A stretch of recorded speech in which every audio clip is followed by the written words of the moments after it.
to First Take. We tip things off with the latest in the NBA. According to The Athletic, Kyrie Irving believes he's fighting for something bigger than basketball. And the unintended consequences are that his mission is conflicting with his career and the franchise, the Brooklyn Nets. GM Sean Marks said Kyrie Irving's decision to not comply with New York City's COVID-19 vaccine mandate left the organization no choice but to send him away from the team until he's able to fully participate. The Nets' stance ended the idea that Irving would play in only road games. Mark said the organization respects Irving's choice and his right to make that choice. Take a listen. Kyrie's made it clear that he has a choice in this matter, and it's ultimately going to be up to him what he decides. You know, we respect the fact that he has a choice and he can make his own and right to choose. We all know what our objective is this year and how a decision like this may be able to affect that ultimate objective. So they're never easy decisions, but at the end of the day, I think we're looking at putting a group of people out there that are going to be able to participate fully, and that's where this comes down to. Okay, so let's dive into this. According to The Athletic, Kyrie is not anti-vaccine, and that his stance is that he's upset that people are losing their jobs due to vaccine mandates. It's a stance that Irving has explained to close teammates.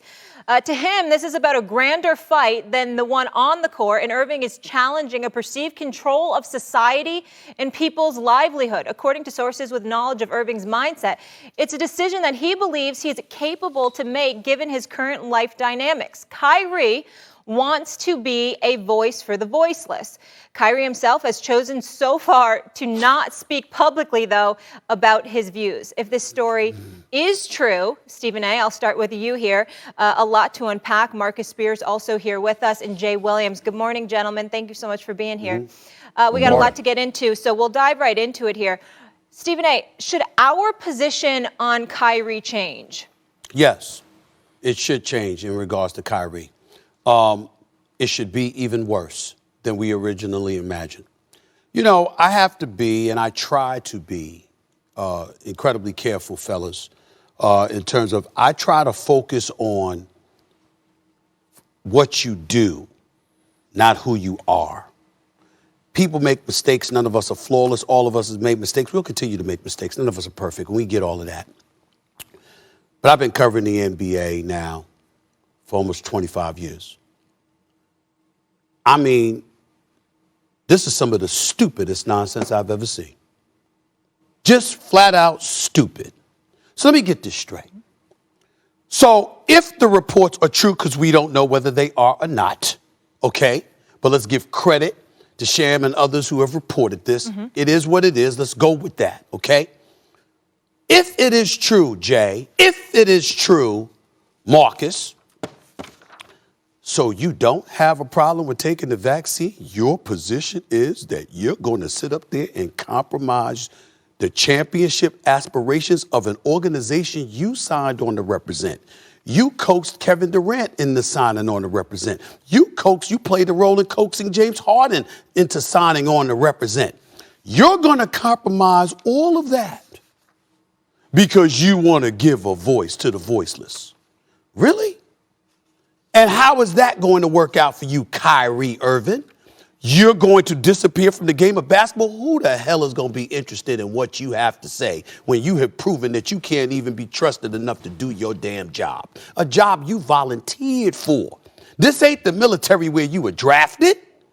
You chose to play basketball. You chose to enter the NBA. You chose to sign that contract as a free agent to go to the Brooklyn Nets. You chose Brooklyn as your destination. You chose the Nets franchise to represent. You asked KD and James Harden to come on board with you in Brooklyn to establish your own legacy. And then you leave them hanging. Because of what exactly? Your own individual principle. I am not calling Kyrie Irving stupid. Kyrie Irving, I happen to believe, is an intelligent brother whose heart is in the right place. But now you've regressed to an alarming level of self-righteousness. It not only makes you look hypocritical and untrustworthy, it makes you look what I know you are not, which is flat out stupid.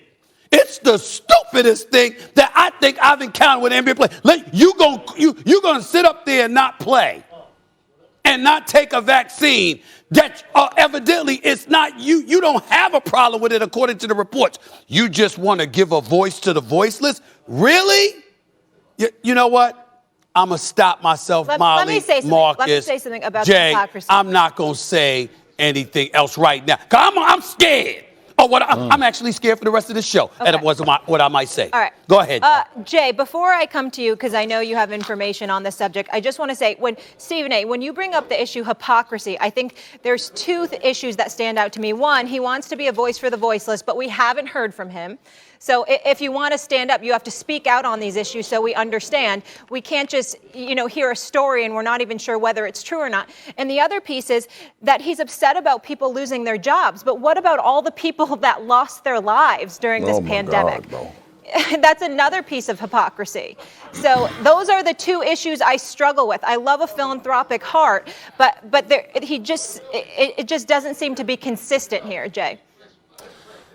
Yeah, S.A., I want to go back and dig into something that you said, an imperative word you mentioned earlier, that was legacy. And a lot of times as a player, you sit around and Swagoo, you know this, you think about throughout some juncture in your career, what is the legacy for me going to be? How am I going to be remembered? Because for me, I remember Kyrie Irving having a legacy shot when he made a clutch three-point shot to beat the Golden State Warriors in the 2016 NBA Finals to deliver Cleveland their first world championship. And as I sit here today, October 13th, 2021, I'm seeing that legacy turn into he's going to be remembered for the shot that he didn't take. And I would really hope that Kyrie, as much as he wants to fight for people that are being mandated by companies to take the vaccine, how he decides to continue to elevate his voice, if that's what he believes in, if the report is true and that's what he believes in, he needs to continue to utilize the platform of the NBA to raise his voice, to continue to talk about that.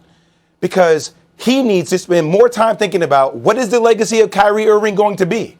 The shot that I made back in 2016, or the shot that I never took, that if I decide not to take, will end my career and end my platform and not allow me to have the opportunity to continue to be that voice for the voiceless.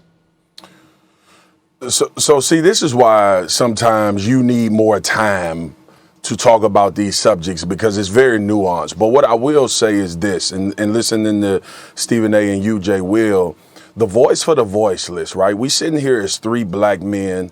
And when I hear voice for the voiceless, I think about things that are being imposed on people that relates to underserving, relates to discrimination, relates to work environments that don't allow you to fully reach your potential. COVID ain't racist. COVID ain't nothing that somebody said, hey, you need to stop getting people sick and ill and causing them to die from circumstances of having to deal with COVID-19. So I don't necessarily understand who are you speaking for when you say that these vaccine mandates, you're raising a voice for the voiceless. I don't understand that. Like when I think about a voice for the voiceless, I think about all of the issues that we've talked about, not only in the NBA. Stephen A., you've talked about black coaches in the NBA. You've talked about black people in leadership. We got this ongoing discussion about how the diversity and inclusion needs to be a real thing instead of being on pamphlets and things just being said and structure in the NFL. I just don't understand this one. This one bothers me, and I'm with you, Molly, on something you said. Like COVID not worried about Kyrie if he voiceless or has a voice.